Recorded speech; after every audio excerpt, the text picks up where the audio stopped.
나아만 장군의 이 이야기를 여러분 잘 알고 계실 겁니다. 주일학교 때부터 수도 없이 들었던 그런 사건이죠. 이 나아만 장군은 그 이방인이지 않습니까?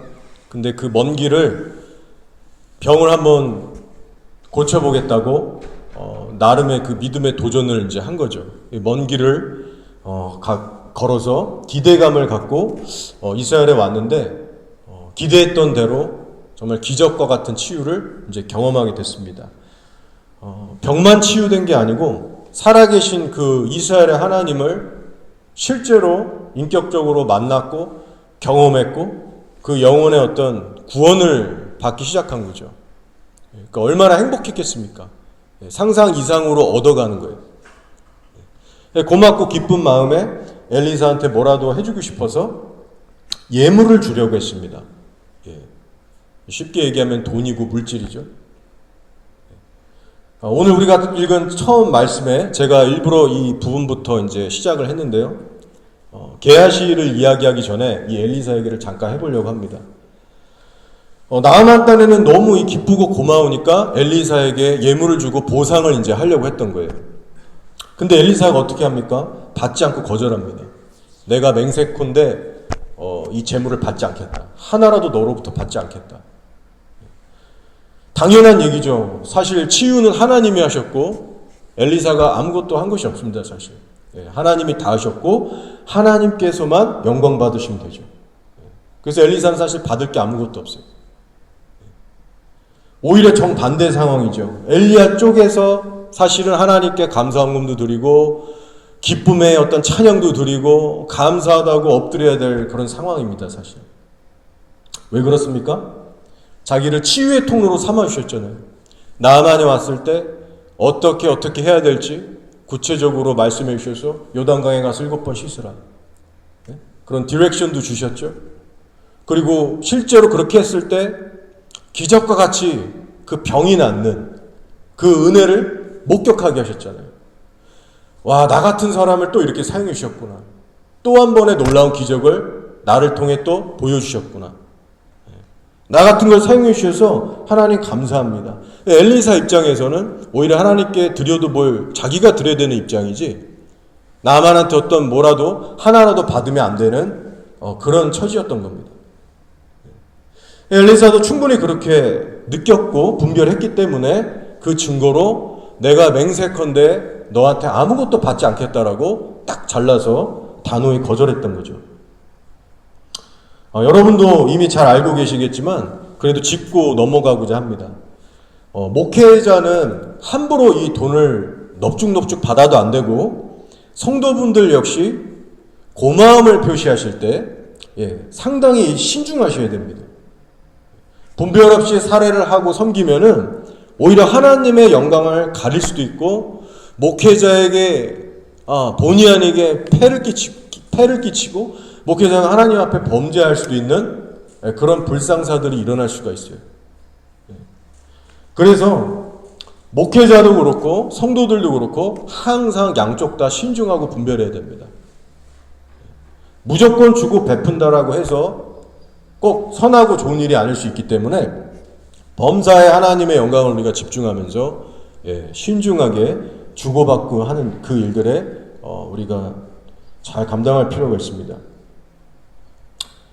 그래서 저는 이런 생각을 해봤어요. 나아만이 엘리사에게 굳이 고마움을 표시하고 싶다면 이 정도로 얘기하면 되지 않았을까. 엘리사 선지자님, 날 하나님께 인도해 주셔서 정말 감사합니다. 날 위해서 기도해 주시고 또 지켜보시고 여기까지 함께 해주셔서 감사합니다.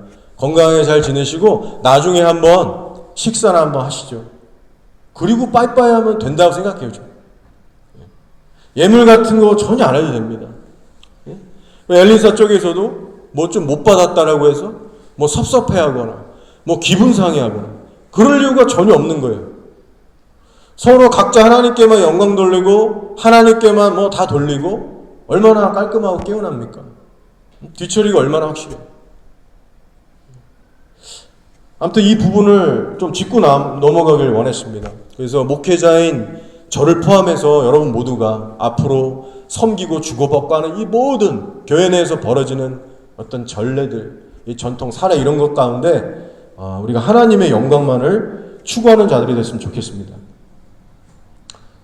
특히 오늘은 이제 게하시란 인물에 대해서 나눠보면서 우리의 신앙을 좀 점검하는 시간을 가지려고 합니다.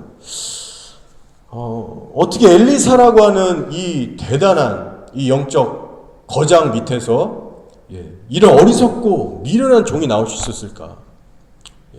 참 의아하기도 합니다. 오늘 말씀을 쭉 보시면요, 이 엘리사와 게하시의 고백이 이제 나오는데 완전히 대조적이에요. 자, 예물을 거절하면서 엘리사는 뭐라고 고백했나요? 자, 이렇게 얘기했습니다. 내가 섬기는 여호와께서 살아계심을 두고 맹세하노니 내가 그 앞에서 받지 아니하리라. 하나님의 이름으로 맹세까지 하면서 거절했어요, 그 예물을. 자, 근데 게하시는 정반대 방향으로 맹세를 합니다. 여호와께서 살아계심을 두고 맹세하노니 내가 그를 쫓아가서 무엇이든지 그에게서 받으리라. 엘리사처럼 게하시도 똑같이 하나님의 이름으로 맹세를 해요. 근데 뭘 위해 맹세를 해요? 자기의 욕심을 채우기 위해서. 이 악한 의지를 발동시킵니다. 내가 어떻게 해서라도 뭐 하나 건져내고 말겠다. 겁도 없이 하나님의 이름으로, 여호와의 이름으로 자기의 탐심을 위한 선언을 하는 겁니다. 얼마나 무모하고 어리석은지 모릅니다. 여러분, 사람이 이렇게 정욕과 탐심에 휩싸이게 되면요, 어리석은 용기와 담대함이 생기기 시작합니다. 그리고 그 대가를 반드시 지불하게 됩니다. 엘리사를 섬긴다라고 하는 사람이 어떻게 이럴 수 있을까? 선뜻 이해하기가 어렵습니다. 자, 그러면 게하시는 뭐 하는 사람이었는가? 여러분도 아시다시피 엘리사의 몸종 사환이었습니다. 엘리사의 잔심부름도 하고 스케줄도 관리도 해주고 리마인드 시켜주고 그런 어떤 하인, 매니저 그런 역할도 했겠죠. 사역이 있으면 같이 따라가서 보조도 하고 뭐 기다려도 주고 챙길 거 챙겨주고, 그러니까 항상 같이 동행했던 그런 사람이었어요. 그렇기 때문에 게하시의 위치와 역할이 얼마나 중요했겠습니까? 이 엘리사라고 하는 이 영적 거장이 자기와 함께 임무를 수행하고 보조를 맞출 사환을 뽑을 때 여러분 아무나 뽑았겠습니까? 예를 들어 우상 숭배하는 사람, 인격도 모자라고 맨날 늦잠 자고 게으른 사람, 일 처리할 지혜가 없는 사람, 인간관계에 어려움을 느끼는 그런 사람, 그런 사람 뽑겠어요?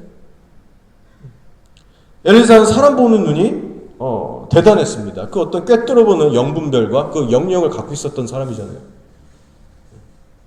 그러니까 게하시는 그만한 능력과 자격을 갖췄던 사람이라는 거예요. 기본적으로 하나님을 경외하는 사람이었고요, 일처리를 잘 수행할 수 있는 지혜와 능력도 갖춘 사람이고, 인간관계도 잘 할 수 있는, 여러모로 봤을 때 흠이 없고 참 쓸만한 그런 그릇의 사람이었다는 거예요. 그렇기 때문에 이스라엘 백성들 가운데 많은 경쟁을 뚫고 엘리사의 사환으로서 선택이 됐던 겁니다. 자, 그런데 그렇게 귀하게 선택받은 사람이었는데 오늘 우리가 읽은 것처럼 대형 사고를 치기 시작하는 거예요. 자기 안에 일어나는 이 탐심을 절제하지 못해서 이 탐심에 정복되니까 모두를 속이고 그 건드리지 말아야 될 그 나아만의 예물에 손을 대기 시작합니다. 그로 인해 이 나병이라고 하는 청초한 병력과 같은 하나님의 징계를 받게 되죠. 나아만은 그 나병을 띠고 갔는데 그 나병이 게하시에게 붙어서 게하시는 정말 뼈아픈 후회와 수치 속에서 살아가게 됩니다. 여러분, 이 사건을 볼 때 한 가지 깊이 깨닫게 되는 사실이 있습니다. 그게 뭐냐면 선지자 중에 선지자인 엘리사를 곁에 두고 함께 동역해도 나의 신앙은 시간이 갈수록 침체되고 죽어갈 수 있다는 거예요. 즉, 신앙심이 너무나도 좋은 사람들이 내 주변에 쫙 깔려 있어도 나는 죽어갈 수 있다는 겁니다. 여러분, 뉴질랜드에 오래 사셨다고 해서 영어가 저절로 잘 되시던가요? 1년 온 지 5년, 10년, 20년 되면 영어가 막 저절로 느나요? 그렇지 않잖아요. 저는 사람들이 가끔씩 저한테 물어볼 때가 있어요. 뭐 한국에서도 그렇고 여기서도 그렇고 혹시 뉴질랜드에서 몇 년 사셨냐고. 그럼 저 혼자 약간 민망해질 때가 있습니다. 그렇게 오래 살았는데 영어 그밖에 못하냐? 이런 뉘앙스 풍길까 봐. 시간에 해결해 주지 않아요. 제가 다 물어봤습니다. 주변에. 다들 그런 한숨을 내쉬면서 다 그 얘기 하더라고요. 오래 살아본 분들은 다 공감하실 겁니다. 내 쪽에서 시간과 노력을 공들여야만 투자한 만큼 영어가 들어요. 투자한 만큼 들리고 쓸 수 있고 말할 수 있어요. 그래서 죽도록 노력하는 사람은 1, 2년 만에 키위들 틈에서 알바하고 열심히 하면 확 느는 사람이 있고, 어떤 사람은 20년이 지나도 항상 그 자리인 사람이 있습니다. 근데 여러분, 신앙의 원리도 같습니다. 교회 다닌 연수가 늘었다고 막 죄들이 막 끊어지고 순종이 막 너무 쉽게 되어지고 하나님하고 가까워지던가요? 평소에 이 경건의 훈련이라는 걸 안 하는 성도는요, 아무리 시간이 지나도 성장하지 않습니다. 내 옆에 엘리사가 있고 모세가 있고 심지어는 예수님이 같이 함께 해주셔도 경건의 훈련을 하지 않은 사람은 범죄를 막을 도리가 없어요. 신앙의 퇴보를 결코 막을 수가 없다는 겁니다. 무슨 수로 막겠어요?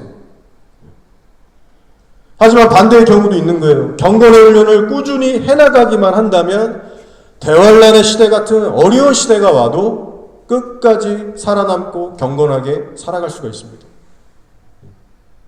엘리야 시절을 한번 떠올려 보세요. 엘리야 시절에 아합과 이세벨이라는 사상 최악의 그 왕들이 지배했던 시기였습니다. 온 나라에 바알 숭배가 퍼졌고 너도 나도 할 것 없이 제사장부터 레위 지파 다 바알 숭배에 참여했고 다들 타락했어요.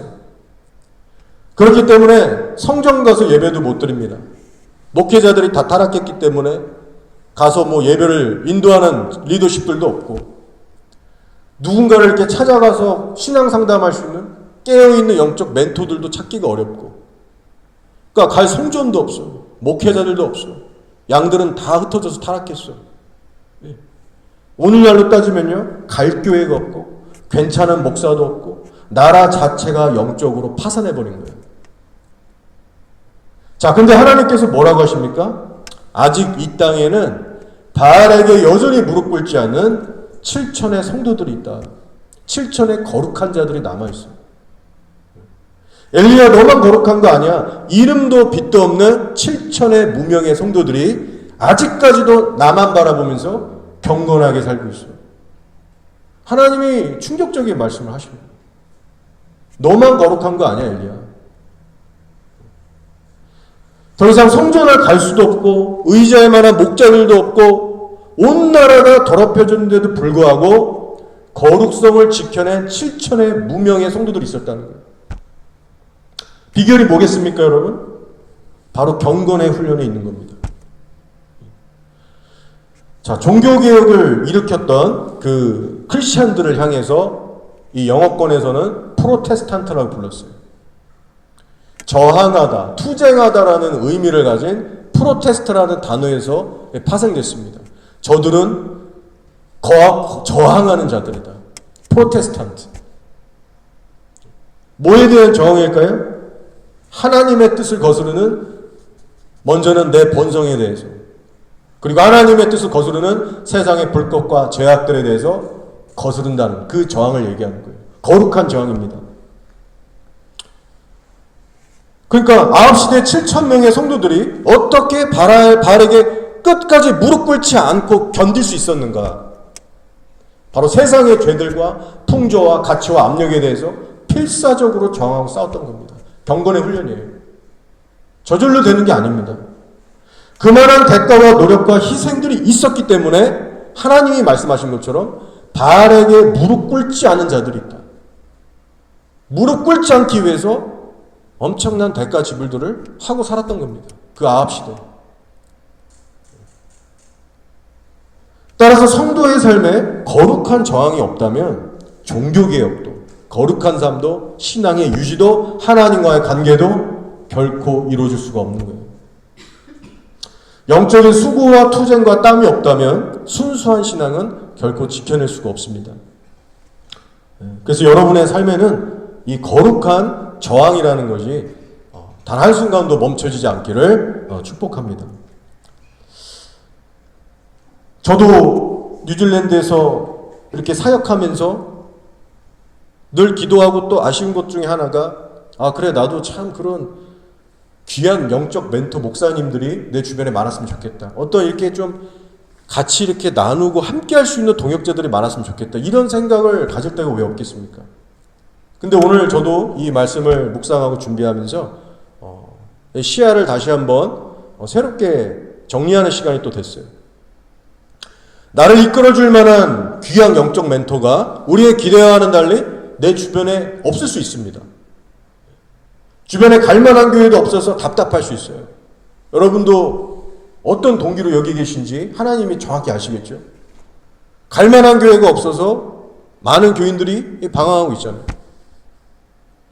믿음의 친구도 사귀기가 어렵고 나의 가정 환경까지도 열악할 수 있고 심지어는 내가 살아가고 있는 이 땅의 영적 환경도 너무 열악하고 참담하고 그러니까 내를 둘러싸고 있는 이 모든 조건과 환경들이 최악일 수 있다는 거예요.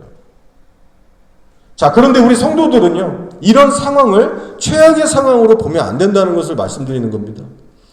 성도에게 있어서 진짜 최악의 상황은 어떤 상황이냐?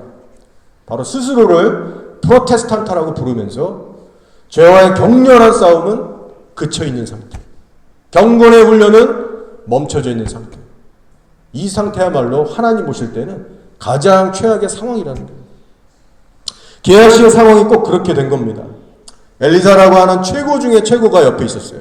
눈만 뜨면 엘리사랑 대화했고 엘리사로부터 그 감화의 능력들 그 노출된 채 산 사람입니다.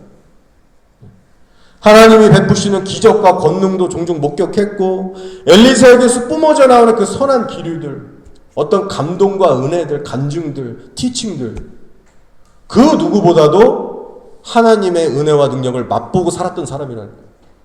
그 누구도 부럽지 않습니다. 최고의 환경 속에 들어가 있었어요. 그 이상으로 좋을 수가 없었어요. 그런데 여러분 스토리를 아시잖아요.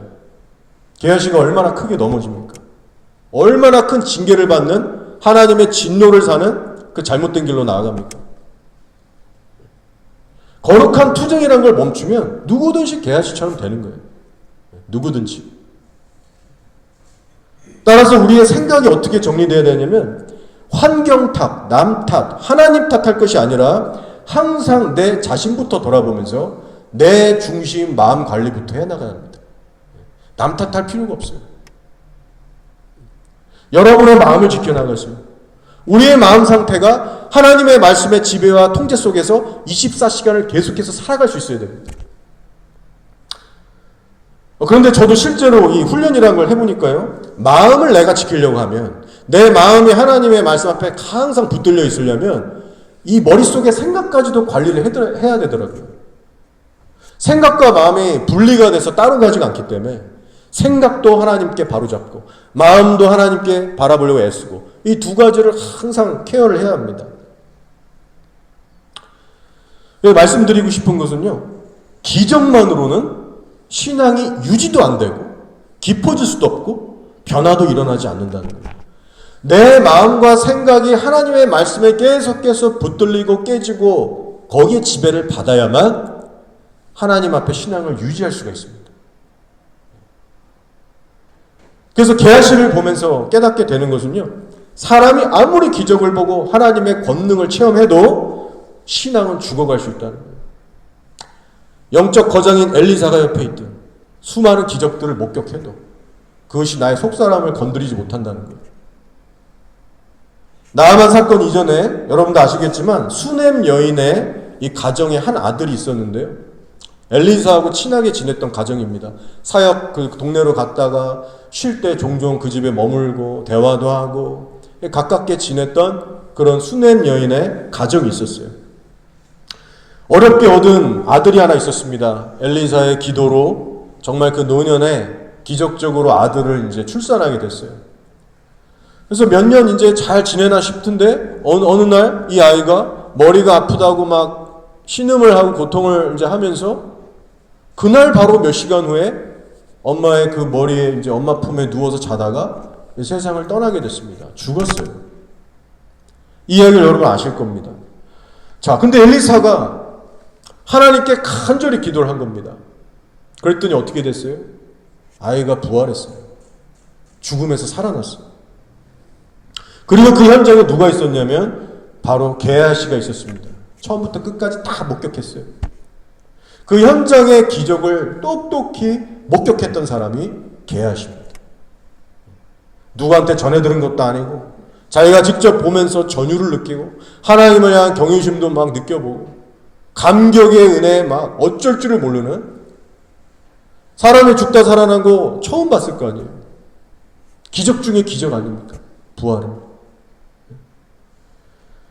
근데 과연 그 엄청난 기적이 게하시의 삶을 바꿔놨나요? 바꾸지 못했습니다. 시간이 얼마 지나지 않아서 나아만이 찾아왔고 나병이 기적적으로 나는 치유를 또 봤어요. 얼마 안 가서. 근데 이런 기적들이 계속해서 게하시의 삶에 연거푸 일어나는데 게하시는 망가졌다는 거예요. 그래서 기적은요, 속사람을 바꾸지 못하고 속사람을 바꾸지 못하기 때문에 삶의 열매도 없는 겁니다. 이 순서로 쭉 가는 거예요. 기적은. 여러분, 기적이라는 것은요, 순간의 동기부여는 줄 수 있습니다. 아, 하나님이 시퍼렇게 살아계신구나. 정말 두렵다. 와, 정말 대단하다. 나 신앙생활 잘해야겠다. 순간의 동기부여는 제공할 수 있습니다. 그런데 사실 그 상태는요, 인간적인 감정에 취한 상태밖에 안 되는 겁니다. 하나님의 말씀에 내 심령이 찔러 쪼개져서 이게 막 문드러지고 상하고 깨져서 내가 막 순종하고 싶고 막 이런 속사람의 찔림이 아닌 거예요. 단순히 기적을 보기 때문에 감정적으로 흥분이 되고 익사이팅하고 두근두근 되고 싱숭생숭해지고 다 감정일 뿐입니다. 그리고 그 감정이라는 것은 변덕스럽기 때문에 지속성이 없어요. 삶의 열매로 나타나지가 않습니다. 우리를 그렇게 이끌어주지 않아요. 그런 이유 때문에 수많은 사람들이 예수님이 행하신 권능과 기적을 보고서도 다들 떠나갔던 거예요. 기적을 볼 때는 박수치고 울고불고하고 다들 환영하고 좋아했는데 막상 현실에 부딪혀서 자기를 부인해야 되고 자기 십자가 져야 되고 좁은 길 걸어가야 될 때 영적인 능력들이 없는 거예요. 속사람이 깨지고 만져지지 않았기 때문에. 그래서 기적은 봤지만 예수님을 따라가지는 못하는 겁니다. 오늘날에도 유튜브 보시면 천국 지옥 다 보고 와서 정말 영화 같은 간증들을 하는 경우들이 많은데요. 심지어는 지옥을 보고 와도 그 효과가 길지 못하는 것을 우리가 전해 듣게 됩니다. 다 그런 건 아니지만 더러가 대부분이 그렇다는 거예요. 그렇기 때문에 우리는 뭘 해야 됩니까? 사람이 지속적으로 변화를 받으면서 신앙을 계속해서 유지하고 키워나가려면 뭘 해야 될까요? 바로 속사람이 계속해서 말씀에 영향받고 붙들려서 살아야 됩니다. 다시 말씀드릴게요. 나의 마음과 생각이 항상 말씀으로 통제받고 점검받고 붙들려야 됩니다. 그래야 이게 습관적으로 항상 돼야 내 마음과 생각에 악한 게 들어올 때마다 아, 이거 하나님 싫어하시는구나. 바로 흘려보내고 바로 저항해서 싸우고 이게 24시간 유지가 될 수 있는 거예요. 그 감각 있고 인식 있고 그게 살아있는 믿음이죠. 생각 마음에서 시작되는 거예요. 그러면서 순종의 열매라는 것이 하나둘씩 점점 나오게 되는 겁니다. 게하시가 이 일을 안 해서 넘어진 거예요. 엘리사는 세상에서 가장 성령 충만하다고 할 수 있는 가장 훌륭한 목회자 밑에서 살았던 성도입니다. 오늘날 따지면 가장 성령 충만한 교회에서 가장 훌륭한 목회자와 함께 동고동락했던 사람이에요. 근데 게하시의 신앙은 망가졌다. 속사람이 다뤄지지 않았기 때문에. 저는 그래서 개인적으로 스스로 해서 하는 그 어떤 훈련이 있습니다. 뭐냐면요, 제 마음이 아무리 지치고 육체도 막 졸리고 피곤하고 정신이 막 이렇게 해롱해롱 돼도 입을 벌려서 계속 하나님께 고백하는 훈련을 합니다. 하나님 사랑해요. 하나님 감사해요. 이런 고백들. 감정과 상관없이 하는 거예요. 그리고 회개할 게 있으면 덮어두고 미루두는 게 아니라 즉시 그때 회개를 하려고 합니다. 기분이 좋든 나쁘든 몸이 지치고 피곤하든 아니면 뭐 좋든 삶의 순간순간마다 하나님하고 모든 것을 나누려고 해요. 나의 생각과 감정과 생활 모든 면에 있어서 하나님으로부터 은근슬쩍 등진다거나 어떤 나의 생각과 마음속에서 나만의 동굴로 들어가서 파묻힌다거나 잠수 탄다고 하죠, 소위. 나홀로 갇혀있는 어두운 그런 그늘 같은 부분들이 없도록 저는 하나님께 전부 다 오픈해서 공유하는 거예요. 하나님 앞에 숨기는 게 없어요. 근데 여러분, 이게 생각보다 너무 중요합니다. 하나님 앞에 그 어떤 것도 숨기지 않고 피하지 않고 모든 것을 공유하고 나아갈 때 어둠이라는 것이, 그 죄라는 것이요, 내 안에 견고하게 집을 못 져요. 뿌리를 못 내려요. 저는 그것을 현장에서 느낍니다. 삶의 현장에서. 마음이 지속적으로 청소되면서 유지가 되더라고요. 저도 인간이기 때문에 이렇게 사역하고 나가면 막 침대에 막 누워서 입 벌리기가 힘들 때가 있어요. 아, 굳이 이렇게 기도를 해야 되나? 근데도 그때마다 제가 이 원리를 알기 때문에 정말 이 의지적으로라도 나지막한 소리라도 하나님 앞에 회개할 것 있으면 회개하고 고백할 것 있으면 고백하고 그렇게 끝까지 기도하다가 딱 자요. 그러면서 마음의 유지가 되더라고요. 자, 여러분, 시편 62편 8절에 귀한 말씀인데 한번 들어보시기 바랍니다. 시편 62편 8절이에요. 백성들아, 시시로 그를 의지하고 그의 앞에 마음을 토하라. 하나님은 우리의 피난처시로다. 자, 다시요. 백성들아, 시시로 그를 의지하고 그의 앞에 마음을 토하라. 하나님은 우리의 피난처시로다. 여기 시시로라는 단어가 나오는데요. 뜻 아실 거예요. 영어로는 at all times. 항상이에요. 멈추지 말고 항상. 그리고 뭘 하라고 하는 거예요? pour out. 너의 마음을 쏟아버려라. 한국말로는 토하라라고 이제 번역을 했죠. 그러니까 24시간 쉬지 말고 하나님 앞에 항상 마음을 쏟고 공유하고 기도하고 다 나누라는 거예요. 저는 이 게하시를 묵상하면서 이런 생각이 들더라고요. 아, 이 게하시라는 사람도 알게 모르게 상당한 신앙의 스트레스가 있었겠구나. 남한테 다 나누지 못할 고충과 부담이 있었겠구나 하는 생각이 들더라고요. 자, 섬기는 보스가 누구냐? 최고의 선지자 영적 거장 엘리사입니다. 한편으로는 내가 이런 거장을 섬긴다는 게 프라이드도 되고 뭐 어떤 자부심도 있고 좋았겠죠. 근데 한편으로는 나 잘해야 되는데 나 까딱하다간 이 엘리사에게 누를 끼치고 나 이거 진짜 이 위치 너무 중요한데 나 이거 잘해야 되는데 라는 신앙의 부담감, 스트레스가 또 한편에 어마어마했을 거예요. 근데 이게 생각처럼 노력을 해도 안 될 때가 많고 자기 자신을 보면 너무나 이게 엘리사랑 비교도 되고 스스로 어떤 이 박탈감, 열등감 이런 어려운 마음들이 들 때가 반드시 있었을 것 같아요. 자, 한국에 여러분도 아시는 이 박보영 목사님과 함께 살던 제자들 중에도 보면 이런 경우들이 있습니다. 비슷한 일들이 있어요. 박 목사님은 저렇게 훌륭하고 거룩하고 달려가는데 자기는 아무리 노력해도 번번이 넘어지고 그래서 낙심이 되고 나 같은 게 이 길을 걸어갈 수 있을까? 막 그런 회의감에 휩싸여서 잠도 못 이루고 하나님 나 버리신 거 아니야? 나 여기까지인 거 아니야? 나 이대로 괜찮은가? 이런 어떤 낙심과 고민들이 이제 혼자서 막 끙끙 앓는 거죠. 속에서 해결이 안 되고 곪기 시작하는 거예요. 그러다 보니까 어떤 일들이 생기냐면 마음 둘 데가 없고 현실은 무거우니까 그 틈을 쪼개서 세상의 무언가에 취미를 찾기 시작하고 뭔가 재미를 찾기 시작하고 전에 끊었던 죄들을 하나둘씩 즐기기 시작합니다.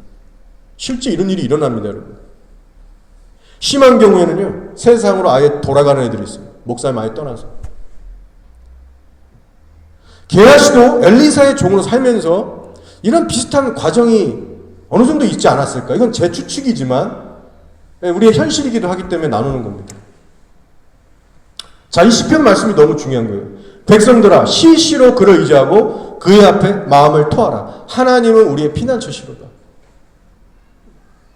신앙의 스트레스, 박탈감, 열등감, 회의, 낙심 이런 것들이 왔을 때 하나님께 달려가서 하나님께 쏟아내고 울고불고 하면서 하나님 안에서 그걸 개워내고 선순환을 가져야 되는데 이런 과정들이 이제 생략되기 시작하면 이제 문제가 생기는 겁니다. 하나님으로 풀지 못하기 때문에 세상 무언가에서 위로를 찾기 시작하고 낙을 얻기 시작하고 그런 습관이나 취미가 붙기 시작하고 그러면서 어디로 가요? 자꾸 현실이 보이는 거예요. 나 돈 더 필요한데? 지금 생활에 염려가 오기 시작하고 없던 욕심이 막 불어나기 시작하고 예전과는 다른 시각과 중심으로 인생을 살아가게 된다는 거예요. 자기도 모르게 그렇게 됩니다. 게하시의 중심이 그렇게 된 거예요. 어느 순간 정신 차려보니까 정욕과 탐심이 꽉 중심을 잡고 그 길을 넓은 길로 인도하고 있다는 거예요. 손대지 말아야 될 나만의 예물까지 손을 댈 정도로 겁도 상실하고 아예 통제 불가능한 그런 끔찍한 일들이 실제로 벌어지는 겁니다. 저는 목사로서 게하시를 이번에 묵상하면서 나도 충분히 저렇게 될 수 있겠구나. 나도 정신 차리지 않고 힘들고 뭐하니 할 때마다 하나님께 쏟아붓고 하나님한테 이걸 돌리지 않으면 나도 저렇게 될 수 있겠구나. 경각심이 들더라고요. 여러분은 어떠십니까? 하나님을 시시로 의지하시면서 여러분 마음을 왕창 쏟아내고 계신가요? 어차피 사람한테 풀 수 없잖아요. 하나님께 쏟으시기 바랍니다. 오늘 우리들에게도 주고 계시는 이 시편 62, 8절 말씀을 다시 한번 읽어드릴게요. 백성들아 시시로 그를 의지하고 그의 앞에 마음을 토하라. 하나님은 우리의 피난처시로다. 사람한테 쏟을 수 없는 말들, 복잡하고 힘든 감정들을 이제 하나님 앞에 가셔서 늘 기도하고 계시겠지만 더욱더 쏟아내시고 하나님만 더욱더 절박히 붙드시는 저 여러분 되길 원합니다. 여러분의 생각과 마음속에 혼자만의 동굴을 만들지 마세요. 그것이 죄의 문제든 걱정이든 스트레스든 두려움이든 집착이든 뭐가 됐든 하나님께 그것들을 솔직히 아뢰시고 여러분 하나님의 도움을 구하시기 바랍니다. 하나님의 만지심으로 그 심령들이 새롭게 회복되어질 수 있도록. 그래서 우리의 마음과 생각이 항상 하나님의 거룩한 영으로 휩싸여서 하나님의 길을 끝까지 걸어갈 수 있도록 우리 항상 하나님만 섬기고 바라보길 원합니다. 자, 말씀을 마칠게요. 게하시의 넘어짐을 통해 우리가 배우는 것은 속사람을 다루는 경건의 훈련이 없이는 누구든 예외 없이 다 넘어지고 만다는 겁니다.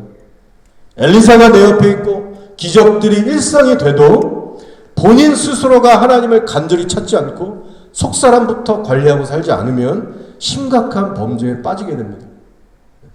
우리가 이것을 두려운 경고로 삼고 이 마지막 때 미혹과 이 탐심과 이 극심한 환경 속에서 우리는 항상 하나님께 마음과 시선을 빼앗기지 않고 드리면서 우리 좁은 길을 계속해서 힘차게 걸어가길 소원합니다.